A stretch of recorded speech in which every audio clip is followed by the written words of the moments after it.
Bharatiya Janata party Delhi प्रदेश कार्यालय में पत्रकारों को संबोधित करते हुए प्रदेश अध्यक्ष वीरेंद्र सचदेवा ने कहा, जिस तरह से दिल्ली हाईकोर्ट से अरविंद केजरीवाल को झटका लगा है, यह बताता है कानून अपना काम करेगा और निष्पक्ष जांच होगी। वहीं विधायक विजेंद्र गुप्ता ने दिल्ली सरकार के अंबेडकर हॉस्पिटल में डॉक्टर के साथ यौन उत्पीड़न का जो मामला सामने आया है उसे लेकर अपनी बात रखी और कहा, जिस तरह से बंगाल में संदेश खाली बना है, इसी तरह से दिल्ली में अंबेडकर हॉस्पिटल के सीनियर सलीम शेख ने छात्रों के साथ यौन उत्पीड़न किया है और केजरीवाल सरकार उसे बचाने में लगी है। यह शर्मनाक घटना है, हम इसकी निंदा करते हैं। यह केजरीवाल सरकार का एक शर्मनाक चेहरा है।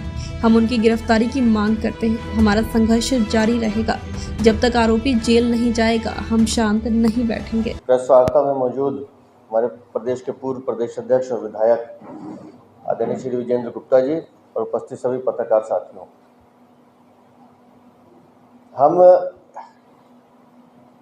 जब मैं हम कह रहा हूं तो उसमें आप भी शामिल हैं। हम सब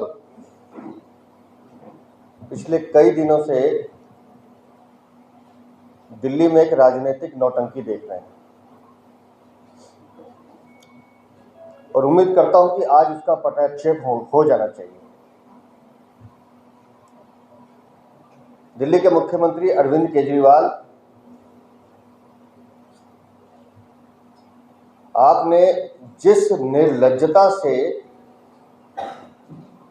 शराब नीति में घोटाला किया, जल बोर्ड में घोटाला किया, उतनी ही निर्लज्जता से आपने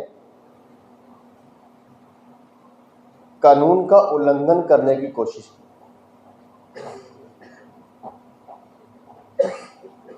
मुझे गर्व है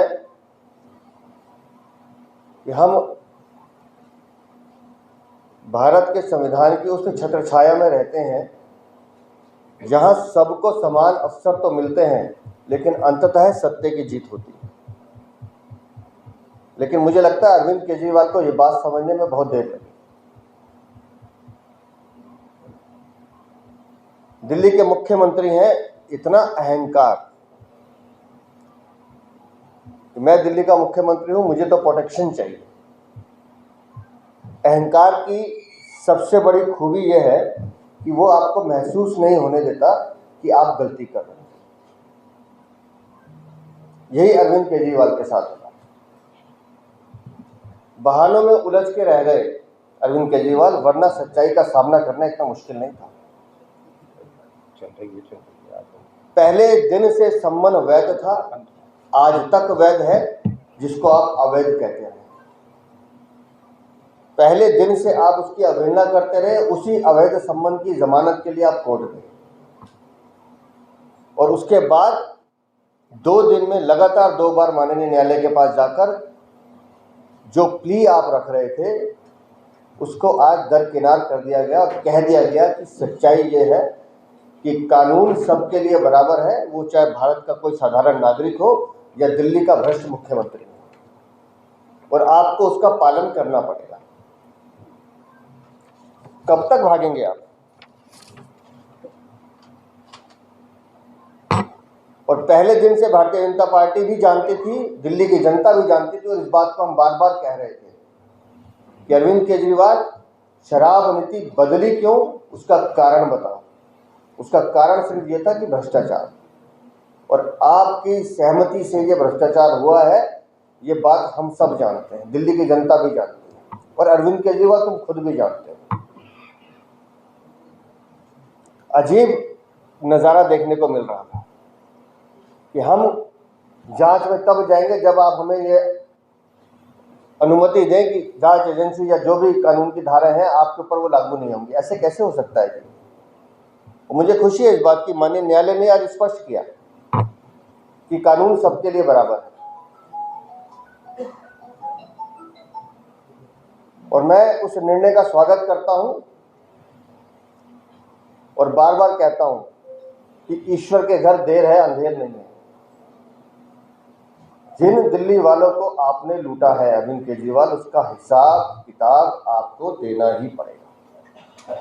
आपको बताना ही पड़ेगा कि वो कमीशन किस ने खाया है, वो चाहे जल बोर्ड का हो, शराब घोटाले का हो या अन्य घोटाले जो भी फेरिस्त लंबी है, मैं तो ईश्वर से प्रार्थना करता हूँ कि वो भी जल्दी खुल जाए, ताकि बार बार का ये सिस्टम खत्म हो जाए कि जी 1 2 3। यहाँ तो फेरिस्त बहुत लंबी है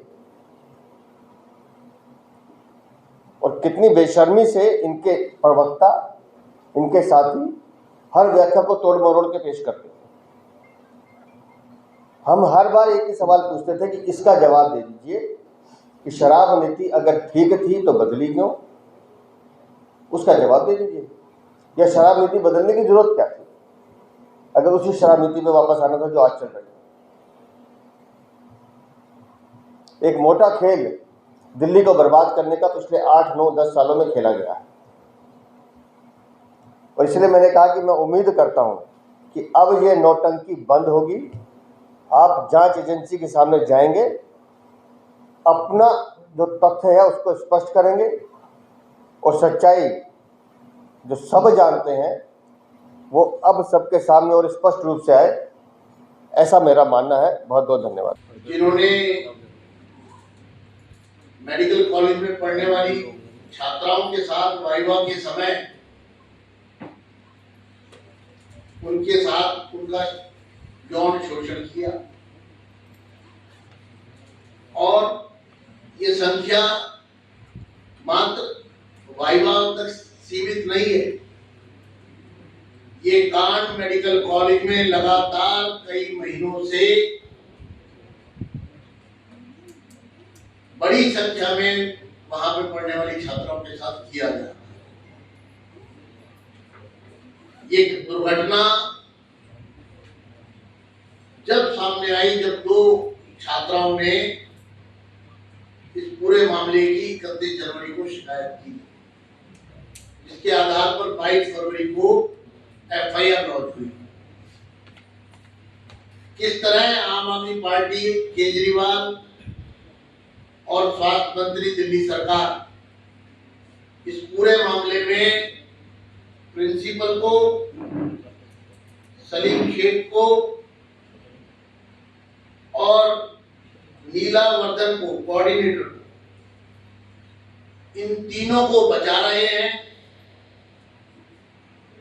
और जब अंबेडकर मेडिकल कॉलेज में जो जन आंदोलन समाज के द्वारा चल रहा है, समाज के तमाम लोग, इन बच्चों के पेरेंट्स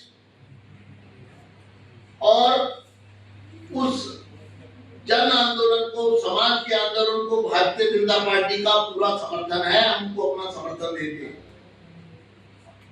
और सलीम शेख की, ईश्वर सिंह की और नीला वर्धन की बर्खास्तगी की मांग करते हैं। साथियों, मैं आपको स्पष्ट कर दूं स्थिति, याद रहे कि 2 मार्च 2024 को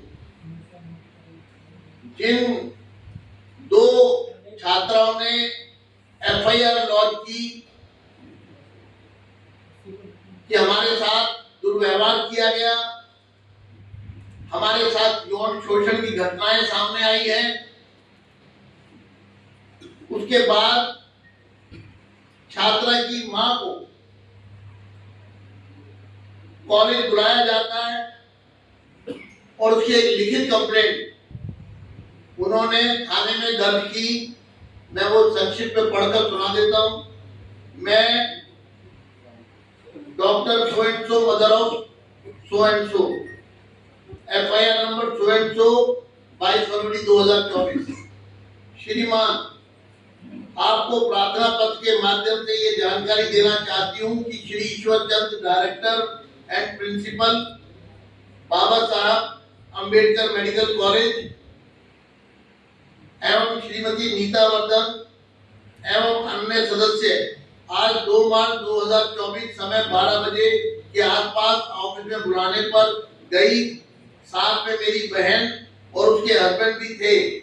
ईश्वर चंद के ऑफिस में बातचीत के दौरान काफी उत्तेजित, एग्रेसिव व अव्यावहारिक भाषा का प्रयोग किया, जो मेरे लिए असहज रहा और साथ ही साथ बिटिया को अन्य केस में फंसाने और साथ ही साथ बिटिया को अन्य केस में फंसाने की धमकी दी।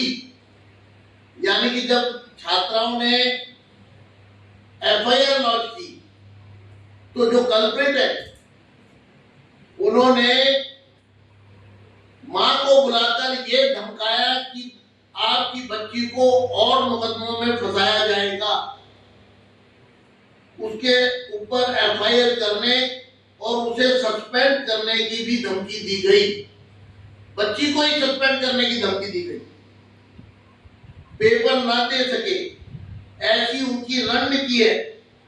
उनका सारा हेतु एवं प्रायोजन एफआईआर को वापस लेने का एवं परिवार में बच्चों पर दबाव बनाने का है।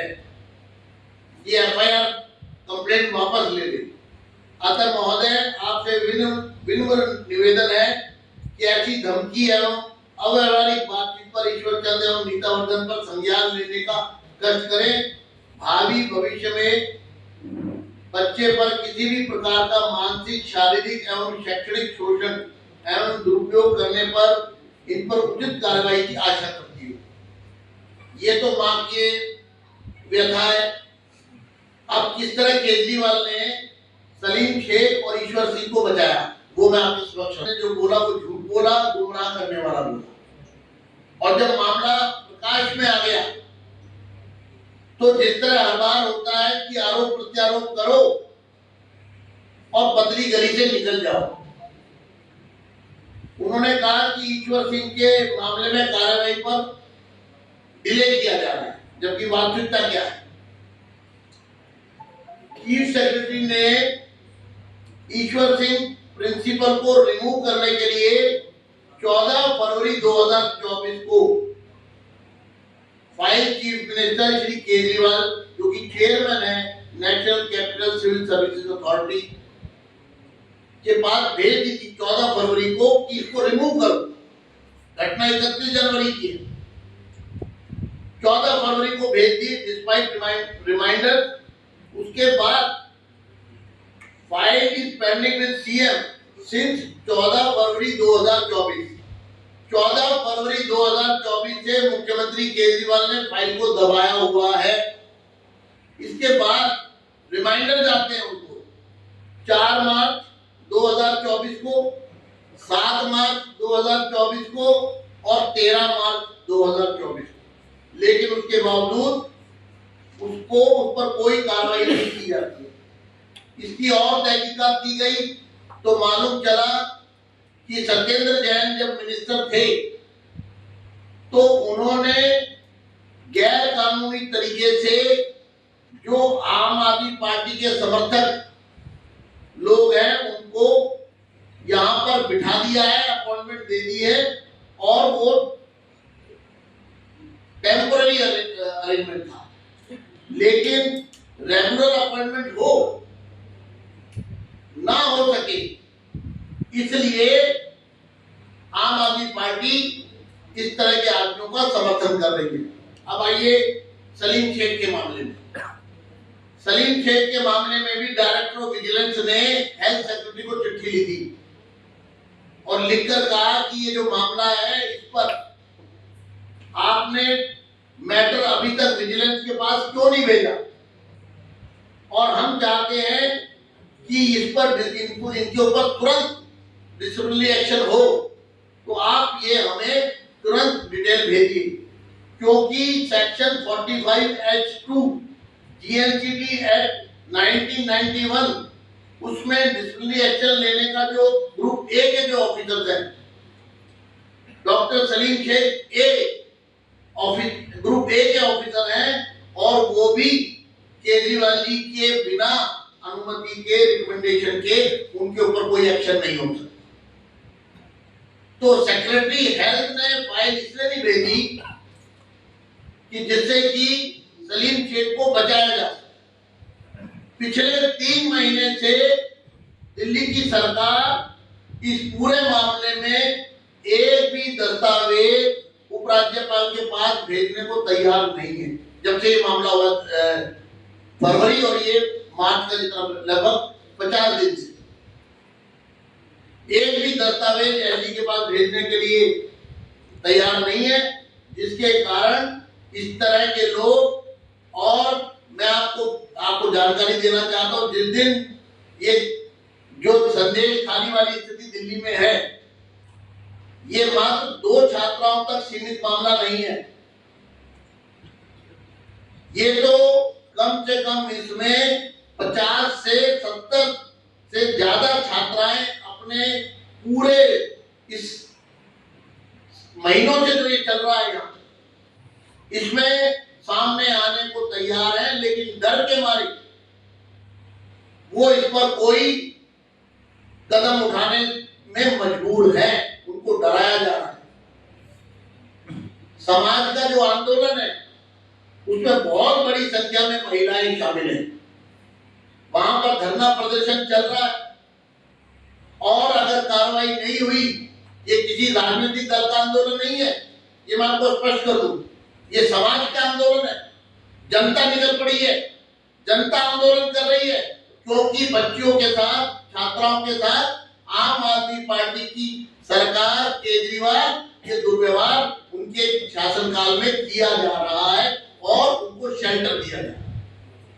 हम कड़े शब्दों में इसकी निंदा करते हैं। हम कड़े शब्दों में इन तमाम लोगों की गिरफ्तारी की मांग करते हैं। हम कड़े शब्दों में इस पूरे मामले में केजरीवाल सामने आए और वो बताएं कि वो इस तरह के जो बच्चियों के साथ, छात्राओं के साथ, मेडिकल कॉलेज की छात्र जो डॉक्टर बनने जा रही है, जो डॉक्टर बनने जा रही है, उनके साथ अगर इस तरह का व्यवहार इनके शासनकाल में हो रहा है, तो ये महिलाओं को न्याय दिलवाने की बात जो करते हैं वो सिर्फ एक ढकोसला है और वो थोतला है।